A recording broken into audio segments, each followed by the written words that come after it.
Abraços fraternos a todos. Mais uma vez estamos aqui para conversarmos um pouquinho sobre esta doutrina bendita. E hoje, em especial, nós trouxemos o tema O Homem no Mundo, encontrado no Evangelho segundo o Espiritismo, capítulo 17, Sede Perfeitos, o item 10. Para quem não me conhece, me chamo Viviane Bilitardo da Silva, sou trabalhadora e frequentadora da casa de Paulo Ortiz, mas antes de começarmos a conversar sobre o Evangelho de hoje, vou convidar a todos para que façamos uma prece de abertura.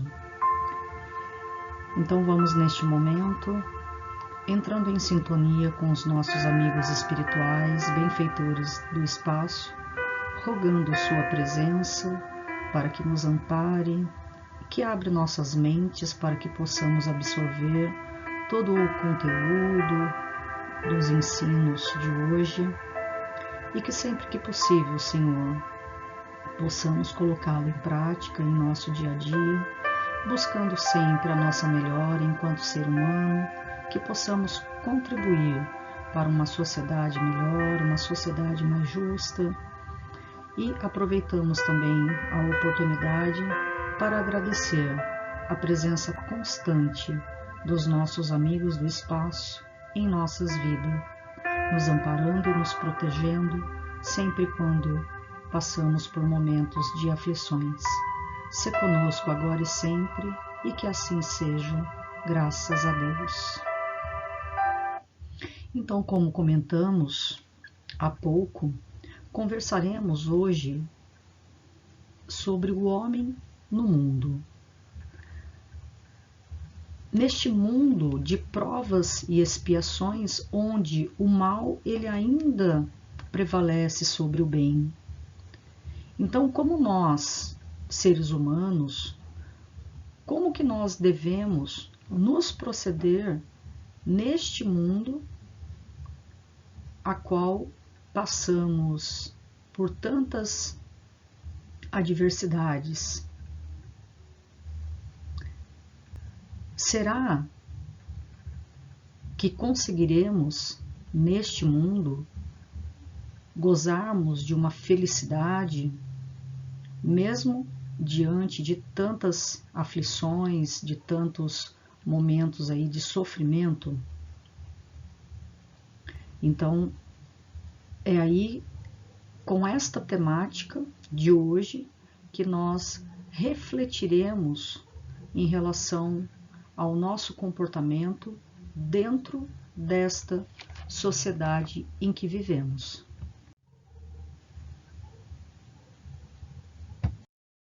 Retiramos do livro Leis Morais da Vida, psicografada pelo médium Divaldo Pereira Franco, um trecho que diz que o homem inquestionavelmente é um ser gregário, organizado pela emoção para a vida em sociedade.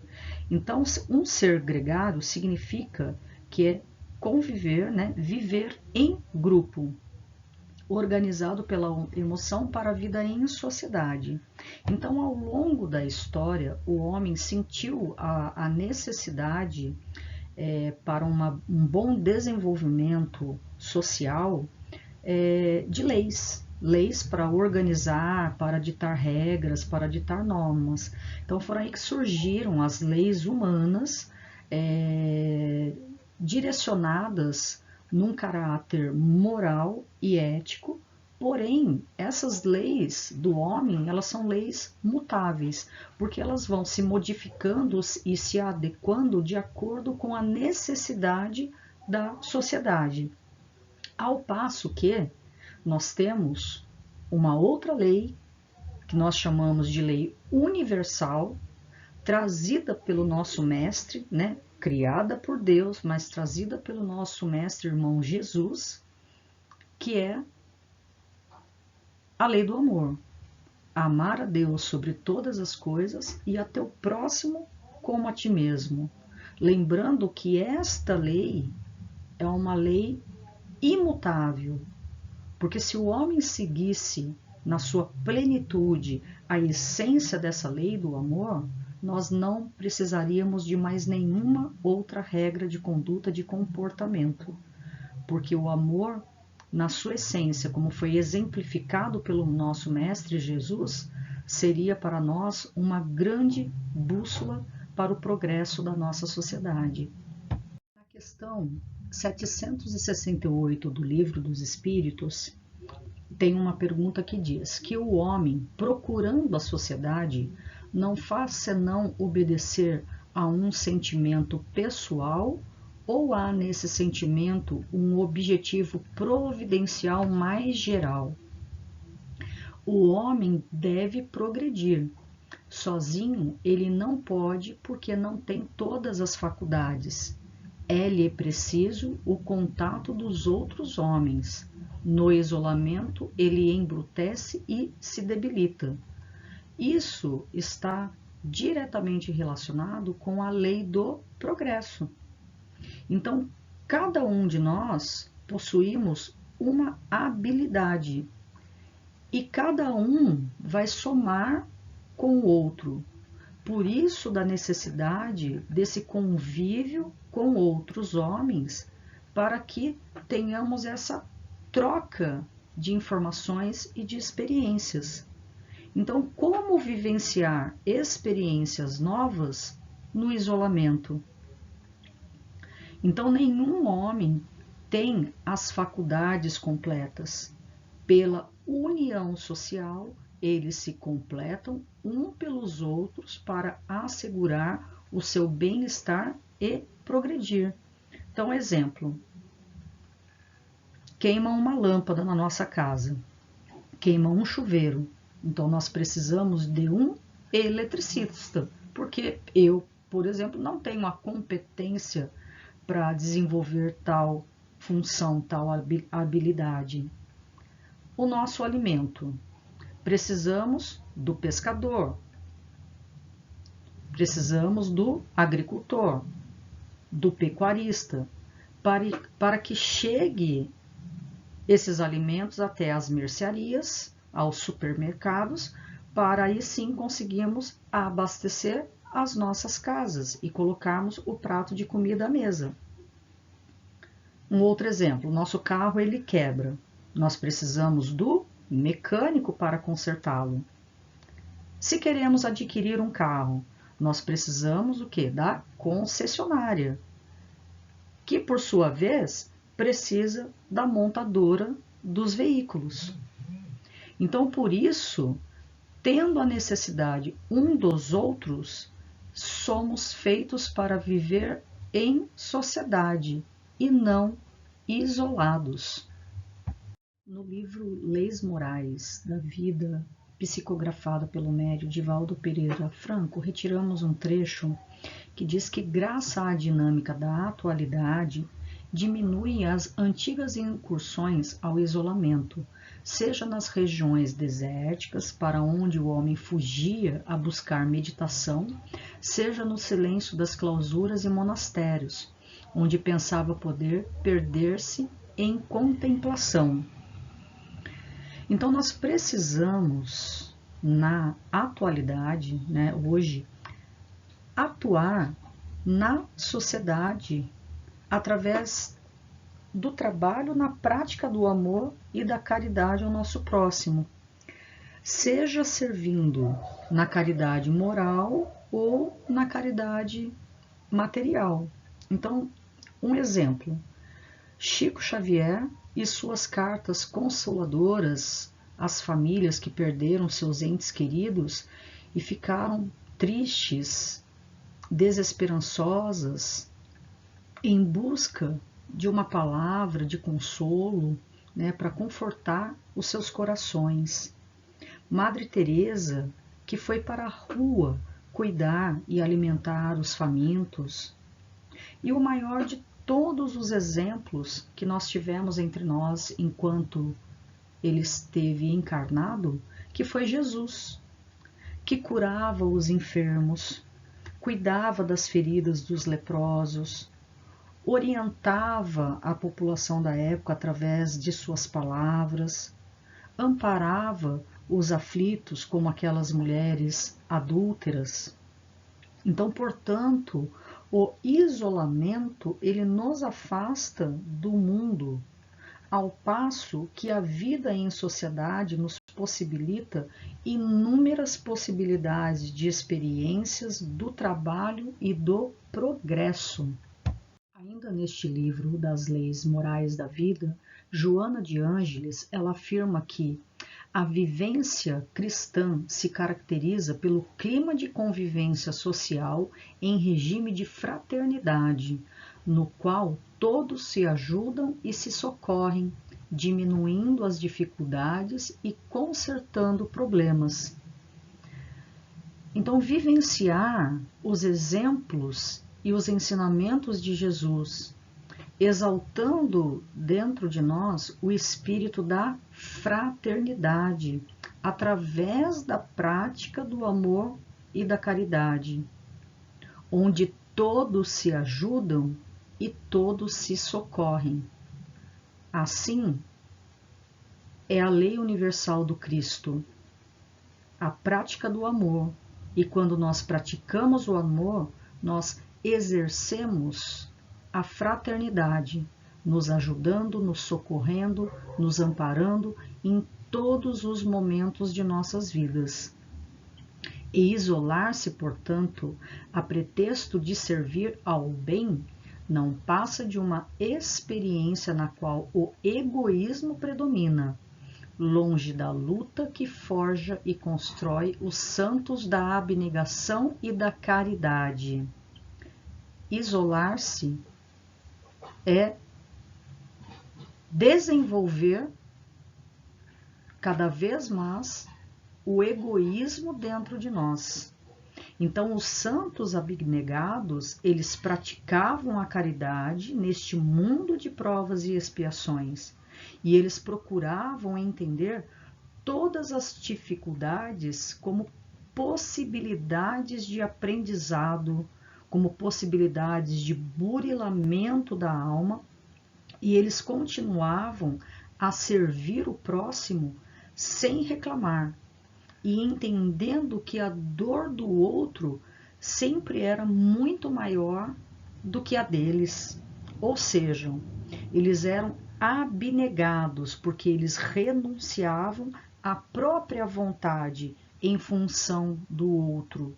E eles eram resignados, porque eles não se queixavam pelas adversidades pelas quais todos esses grandes santos, esses espíritos de luz, passavam em suas vidas terrenas. Foste chamados a entrar em contato com espíritos de natureza diferente. Então, diante dessas diversidades, que sejamos mansos e pacíficos e que não entremos em choque com os nossos irmãos. Vamos agir de acordo com a nossa consciência. Consciência esta que nos faz andar, que nos faz trilhar sempre pelo caminho do bem, de acordo com os ensinamentos do nosso Mestre Jesus. E sempre diante de situações aflitivas ou de pessoas difíceis, nos fazermos a seguinte pergunta: como Jesus agiria numa família conflituosa, numa escola com uma série de problemáticas, no trabalho, convivendo com pessoas difíceis, com chefes autoritários, no momento de lazer, de repente, um imprevisto, inesperado acontecendo, e refletir como seria a conduta, o procedimento de Jesus numa vida em sociedade. Certamente, meus amigos, seria uma conduta de mansuetude, de paciência, de resignação, de tolerância, de devotamento, e lembrando mais uma vez a lei universal, o amor. Diante, então, de uma vida em sociedade, tudo me é lícito, mas nem tudo me convém. Todos nós somos dotados do livre-arbítrio para as nossas escolhas. Que caminho seguir? O caminho da porta estreita, que nos levará a uma ascensão espiritual, ou seguiremos pelo caminho da porta larga, que nos levará aos prazeres mundanos? Então, para prosseguirmos neste mundo de tentações pelo caminho da porta larga, nós temos que ter uma vontade firme em perseverar nos passos de Jesus. E perseverar significa em não desistirmos ao longo deste processo, em nos mantermos firmes neste propósito de vida, neste ideal que nos levará à tão almejada felicidade eterna. Trouxemos a parábola do semeador. Então Jesus, ele é o divino semeador. Então, enquanto ele esteve entre nós, exemplificando o seu amor e nos ensinando através das suas palavras, ele já pressentia que nem todas as suas sementes germinariam de pronto, de imediato. E essas sementes seriam os seus ensinamentos. Então, as sementes que caíram à beira do caminho, elas seriam pisadas e comidas pelas aves. E o que significa essas aves? Essas aves, elas seriam aqueles espíritos ainda muito embrutecidos, rebeldes, vingativos e que praticavam o mal, não encontrando assim um ambiente nessas criaturas, afastando dos seus corações essa centelha bendita do Evangelho, semeando assim o joio danino nesses corações. Então, ainda aqueles espíritos embrutecidos que não tiveram essa oportunidade de colocar em seus corações essa centelha do Evangelho, dos ensinamentos de Jesus. Agora, outra parte das sementes caiu sobre as pedras, não encontrando nenhuma possibilidade de penetração naquele solo. Então significa que nós deparamos aqui com aqueles que possuem os corações ainda muito orgulhosos, aqueles que só a sua verdade que prevalece. né? Aquelas pessoas que aceitam somente as suas verdades, só eles são os corretos, só as suas ideias, os seus pensamentos é que são verdadeiros. Eles podem até aceitar algum tipo de princípio religioso, porém, a menor adversidade da vida, eles passam a negar a misericórdia de Deus e a duvidar da sua justiça. Então, o que prevalece sempre são os seus pensamentos e as suas palavras naquilo que eles acreditam, naquilo que eles aceitam. Agora, a terceira parte das sementes caiu no meio do espinheiro. E crescendo esses espinhos muito rapidamente, sufocaram todas essas sementes. Portanto, aqui são aqueles que ouvem os ensinamentos, eles entusiasmam-se, compenetram-se, porém, as convivências sociais, as preocupações de ordem materiais, os preconceitos, eles falam muito mais alto, abafando as sementes, abafando os ensinamentos de dentro dos seus corações. Ou seja, a vida terrena, aquela porta larga da tentação mundana, fala mais alto. Ao passo que a quarta e última das sementes caiu na terra boa, produzindo bons frutos. Aqui estão aqueles que recebem os ensinamentos e praticam.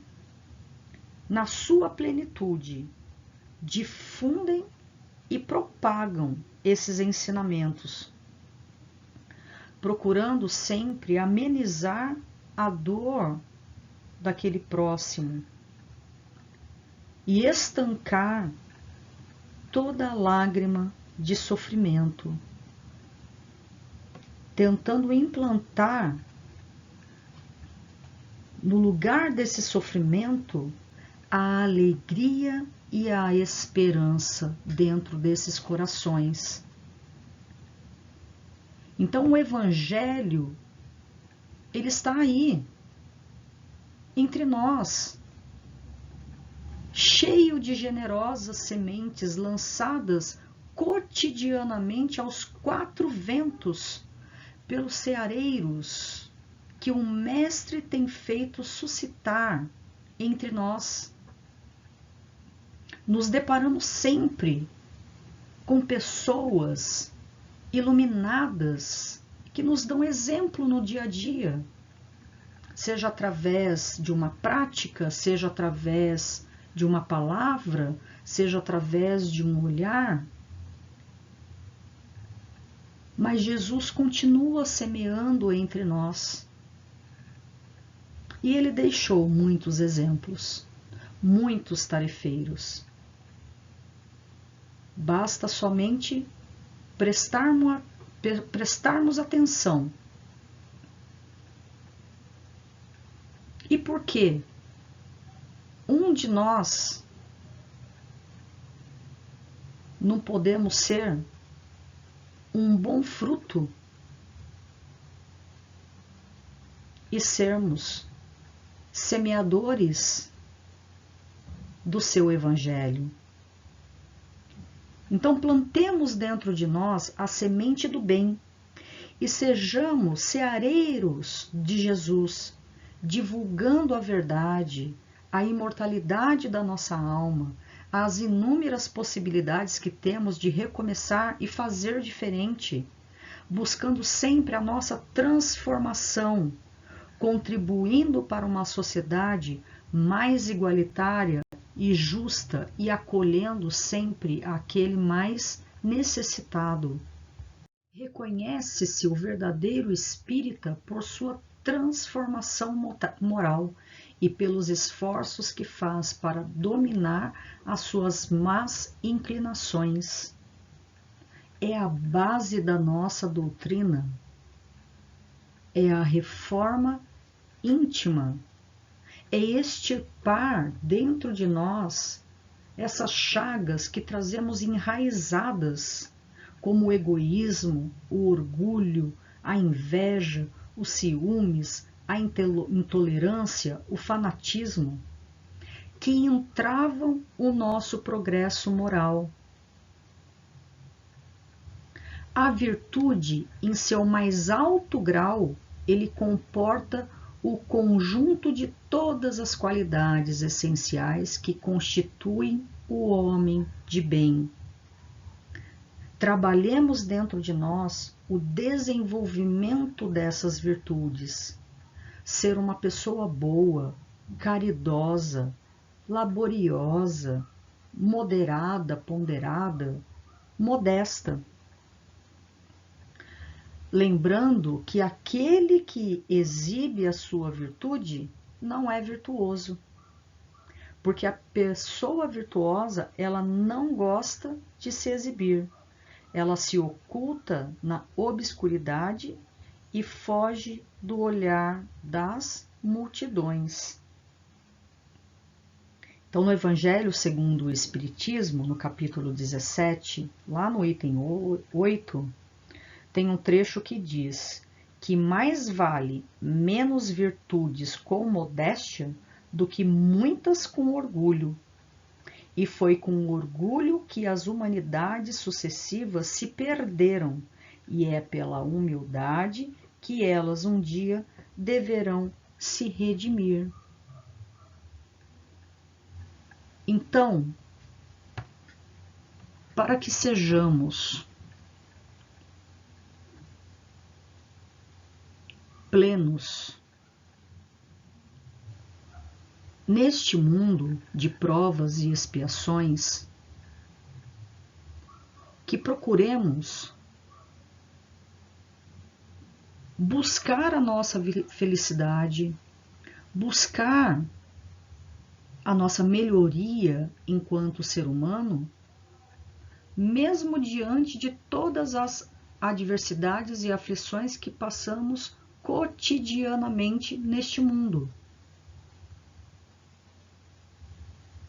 Que todas essas situações aflitivas nos sirvam como ensinamento, que a gente aproveite dessas situações para o nosso crescimento enquanto ser humano, com resignação, com mansuetude, com humildade. Dessa forma, trabalharemos as nossas virtudes e nós contribuiremos para o progresso da nossa sociedade.